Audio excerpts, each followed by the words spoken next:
ഇന്ന് നമ്മൾ പുതിയൊരു ഐറ്റമാണ് നമ്മൾ ചെയ്യാൻ പോകുന്നത്. ഫസ്റ്റ് ടൈമാണ്, ഇതിന് മുമ്പ് നമ്മൾ ചെയ്തിട്ടില്ല. അപ്പോൾ നമ്മളെ റൂം തന്നെയാണ് ഇത് ചെയ്ത് പരീക്ഷിക്കുന്നത്. നമ്മൾ ചെയ്യേണ്ടത് റൂം നല്ല വൃത്തിയാക്കി അത് കാവിട്ട് റൂമിനും അത് ഞാൻ പിന്നെ പെയിൻ്റ് അടിച്ച് ആ പെയിൻ്റൊക്കെ ഇളകി പോന്നിട്ടുണ്ട്. അപ്പോൾ എനിക്ക് ഇതിൻ്റെ മുകളിൽ ഇങ്ങനെ ഒന്ന് ചെയ്താൽ കൊള്ളാമെന്നുണ്ട് ആയിട്ടാണ് നമ്മളിത് ചെയ്യുന്നത്. ഒരു പരീക്ഷണമാണ്. അപ്പോൾ ഫസ്റ്റ് ടൈമാണ് ഞാനത് വീഡിയോകളൊക്കെ കണ്ടിട്ടുള്ളത്.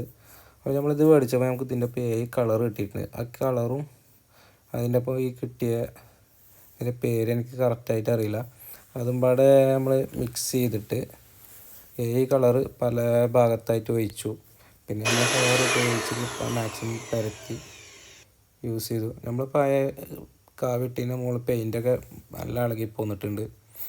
അപ്പോൾ എങ്ങനെ ഉണ്ടാവുമെന്ന് എനിക്ക് കറക്റ്റ് ഞാൻ ആദ്യം ഇതിന് വൈറ്റ് പെയിൻ്റ് അടിച്ചിട്ട് അതിൻ്റെ മുകളിൽ ചെയ്യാനൊക്കെ കരുതിന്. പക്ഷേ വൈറ്റ് ഞാൻ കരുതിയ പെയിൻറ്റ് കിട്ടിയില്ല. പിന്നെ നമ്മൾ ഒന്നും നോക്കിയില്ല. പിന്നെ നമ്മളിത് കിട്ടിയ വെച്ചുകൊണ്ട് ചെയ്ത് കഴിഞ്ഞപ്പോൾ കുഴപ്പമില്ലാന്ന് തോന്നി.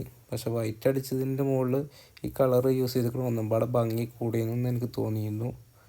നിങ്ങളുടെ അഭിപ്രായം എങ്ങനെയുണ്ട് എന്ന് അറിയിക്കുക. എന്നാലും കുഴപ്പമില്ല. അടുത്തിൽ നമുക്ക് വൈറ്റ് അടിച്ച് അതിൻ്റെ മുകളിൽ കളർ വിതറി ചെയ്ത് നോക്കാം. ഇപ്പോൾ തന്നെ അടിപൊളിയായിട്ടുണ്ട്. സംഭവം ഈടുക്കുന്നതാണ്, നല്ല മെറ്റീരിയലാണ്, കുഴപ്പമില്ല. അപ്പോൾ വീട്ടിൽ ടൈൽസിൻ്റെ പകരം ഇതിട്ടാലും അടിപൊളിയാണ്. ടൈൽസിൻ്റെ അതേ റേറ്റ് വരുന്നില്ല. ആദ്യം പരിക്കിട്ട് ലെവൽ ചെയ്ത് ചെയ്യണം, എന്നിട്ടുള്ളത് സംഭവം സിമ്പിൾ.